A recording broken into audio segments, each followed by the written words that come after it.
आप जो बात कह रहे हैं ना, बिल्कुल मुझे लगता है क्योंकि प्रोफेसर 2018 में वही चाल चरित्र वो तीनों राज्य हार गई थी बीजेपी। चाल चरित्र के बजाय यहाँ पर क्या आपको लगता है कि एक जुनून और जुनून जो है वो नेतृत्व इस रूप में लेकर आए कि हम तेलंगाना में देखते हैं वहां पर रेवंत रेड्डी थे तो उनके नेतृत्व में कांग्रेस जीत गई, और मध्य प्रदेश की अगर बात की जाए तो यहाँ पर कमलनाथ और यहाँ पर कांग्रेस पार्टी हार गई।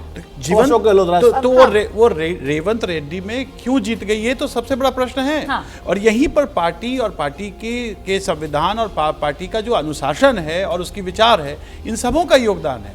अगर आप ये देखिए कि जैसा सर कह रहे थे, आप ये देखिए कि पिछले चुनाव में कांग्रेस जीत गई लेकिन चेहरा नहीं बदला, चरित्र वही रहा।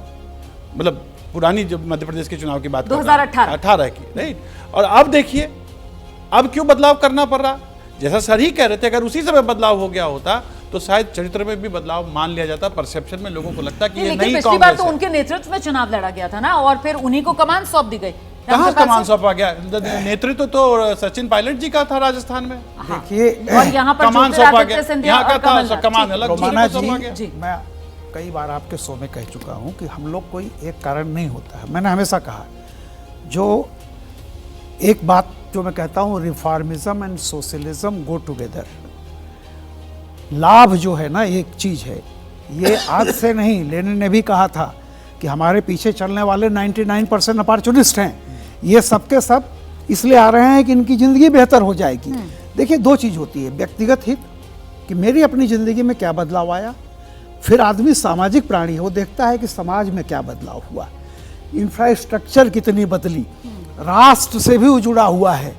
तो व्यक्तिगत हित, सामाजिक हित, राष्ट्रीय हित, इन कई मुद्दों पर मतदाता परखता है लोगों को। बिल्कुल। और आप बताऊं आपको, सिर्फ वर्तमान से नहीं जी, वो भविष्य के बारे में भी देखता है कि मेरे बेटे के लिए कौन अच्छा हो सकता है कि मेरे लिए व्यक्ति बुरा हो, लेकिन जीएसटी लगा दिया, लेकिन मेरे बेटे के लिए जब मेरा बेटा आएगा समाज में तो कौन होगा, द्वार खोल पाएंगे आने वाले समय में। ऐसे में सवाल ये सर कि ये जो बदलाव के दौर में कांग्रेस है, क्योंकि यहाँ सामने 24 की चुनौती है, तो 24 के लिए क्या संदेश?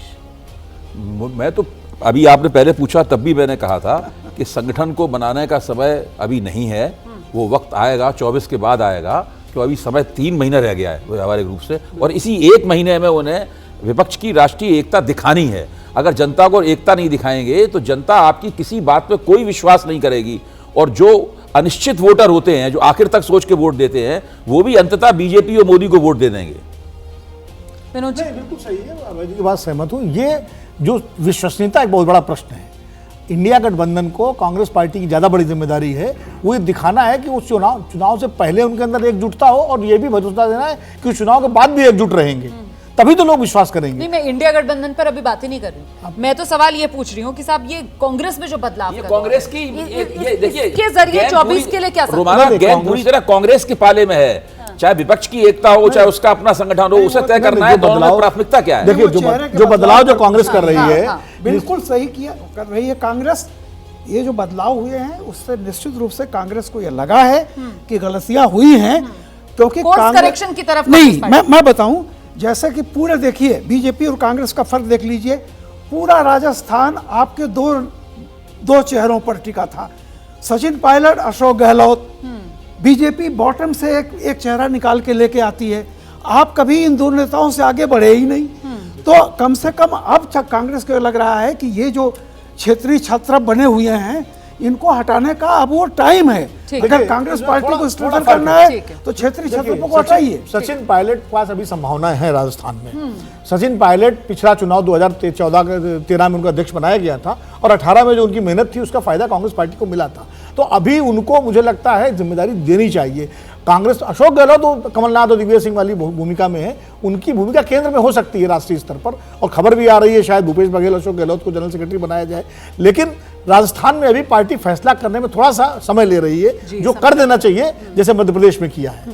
रोमानी जी देखिए, ऐसा है कि सबसे पहले इंपॉर्टेंट ये होगा, मोदी जी ने बीजेपी की तरफ से 4 जातियों का नाम कहा है, किसान, महिला, युवा, गरीब। कांग्रेस के पास क्या नैरेटिव है इन चारों पर? देखिए ये जरूरी होगा कि अगर पॉइंट दर पॉइंट विपक्ष मैच नहीं कर पाएगा सत्ता पक्ष को, तो जनता में उसकी क्रेडिबिलिटी नहीं आएगी।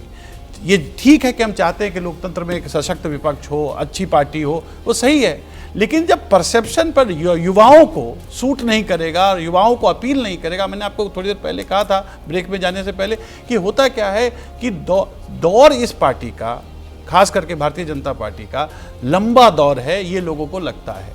और जब तक कि कोई एक ऑल्टरनेटिव बिंदु, एकदम बिल्कुल क्रेडिबल और परसेप्टिबली डिफरेंट, जब तक वो एक नैरेटिव लेके नहीं आएगा विपक्ष, तब तक आप कुछ भी कर लीजिए, क्षेत्रीय स्तर पर आप लड़ाई करेंगे और राष्ट्रीय स्तर में, क्योंकि 24 में आपको एक यूनाइटेड होकर लड़ाई लड़नी है, तो फिर वो नैरेटिव भी एक यूनाइटेड बिल्कुल बनाना पड़ेगा। जैसा